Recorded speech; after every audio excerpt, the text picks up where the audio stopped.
উৰুষা প্ৰজাৰ তলত থাকি সুদক্ষ ইঞ্জিনিয়াৰ হোৱাৰ সপোন লৈছে এজন মেধাৱী ছাত্ৰই। এই মেধাৱী ছাত্ৰগৰাকী লখিমপুৰ জিলাৰ বকিনদী অঞ্চলৰ দীৰ্ঘা পাহাৰ দাঁতিৰ কাষৰীয়া গোপালপুৰ গাঁৱৰ লক্ষ্যজিৎ ভূঞা। দিন মজুৰি কৰি কোনোমতে জীৱিকা নিৰ্বাহ কৰি থকা সত্যজিৎ ভূঞা আৰু বিদিতা ভূঞাৰ একমাত্ৰ পুত্ৰ লক্ষ্যজিৎ ভূঞাই এইবাৰ হাইস্কুল শিক্ষান্ত পৰীক্ষাত সুখ্যাতিৰে উত্তীৰ্ণ হৈ পিতৃ মাতৃৰ লগতে অঞ্চলটোলৈ গৌৰৱ কঢ়িয়াই আনিবলৈ সক্ষম হৈছে।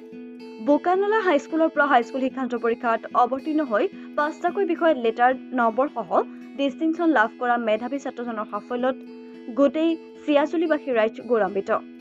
যদিও ভৱিষ্যতে ইঞ্জিনিয়াৰ হোৱাৰ সপোন দেখা ছাত্ৰজনৰ কাংক্ষিত লক্ষ্য পূৰণ কৰিবলৈ চেষ্টা কৰিও যেন শংকিত হৈ পৰিছে পিতৃ মাতৃ। একমাত্ৰ আৰ্থিক দৈন্যতাৰ বাবে নিজ পুত্ৰৰ লক্ষ্যত বাধা হৈ নপৰক তাৰ বাবে যথাসম্ভৱ সহযোগ কৰিবলৈ কৰজোৰে আহ্বান জনাইছে স্থানীয় বিধায়ক মানৱ ডেকাক। তোমাৰ লক্ষ্যজিৎ ভূঞা ন? হয়। এবাৰ মেট্ৰিক পৰীক্ষা দিছে। হয়। কেনেকৈ পাছ কৰিলা? এবাৰ মেট্ৰিক পৰীক্ষাত মই 87% পালোঁ। 5টা বিষয়ত লেটাৰ নম্বৰ লাভ কৰিছোঁ। হয়। কোনখন বিদ্যালয়ৰ পৰা পাছ কৰিছে? মই বোকানলা হাইস্কুলৰ পৰা পাছ কৰিছোঁ। চৰকাৰী স্কুল? হয়। ঘৰত কোন কোন থাকে তোমালোকৰ? ঘৰত মোৰ মা দেউতা আৰু আইতাৰ লগতে এজনী ভণ্টি আছে। হয়। দেউতা কি কৰে? দেউতাই ইয়াতে কাম কৰে, মিস্ত্ৰী কাম কৰে। মিস্ত্ৰী কাম কৰে? হয়। মানে দিন হাজিৰা কৰে? হয়। তাৰপিছত মা এনেই ঘৰতে থাকে, ঘৰতে কাম কৰে। ঘৰতে থাকে। এতিয়া তুমি ডিষ্টিংশ্যন পাইছা নহয়? হয়। আগলৈ কি পঢ়িম বুলি ভাবিছা, কি কৰিম বুলি ভাবিছা? আগলৈ মই এজন ভাল মানুহ হ'বলৈ বিচাৰোঁ। মই অঞ্চলটোৰ উন্নতিৰ কাৰণে কিবা কাম কৰিবলৈ বিচাৰোঁ।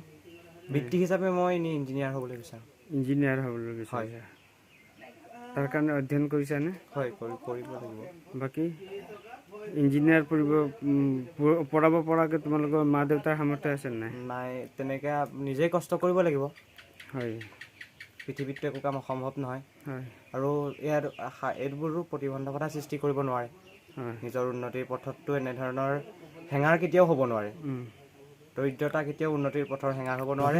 প্ৰস্তুতি মানে আমিতো কেনেধৰণে প্ৰস্তুতি হ'ম, আমাৰ এতিয়া অৱস্থা দেখিছেই। গতিকে আমি মাননীয় বিধায়ক মহোদয় মানৱ ডেকা ডাঙৰীয়াক লগত আমি যোগাযোগ কৰিছিলোঁ। তেখেতে সকলো দায়িত্ব ল'ম বুলি আমাক কথা দিছে। গতিকে তেখেতে যেনেধৰণে যি কৰে আমি আৰু তেওঁকে সকলো চঞ্জাই দিছোঁ আৰু। হয়। তেখেতে আপোনাক প্ৰতিশ্ৰুতি দিছে? প্ৰতিশ্ৰুতি দিছে। ভাল কথা তেনেহ'লে। ৰিজাল্টত মই বহুতেই সুখী। হয়। বহুতেই সুখী, খালি যেনিবা সি ভাল কলেজ এখনত যাতে পঢ়িবলৈ পায় সিমানেহে মোৰ হেৰি। তাৰ কাৰণে আপোনালোকৰ কিবা ব্যৱস্থা চৰকাৰে যি কৰে আৰ্থিকভাৱে। লখিমপুৰৰ পৰা ভুৱন গৌতমৰ ৰিপৰ্ট, সংবাদ 365।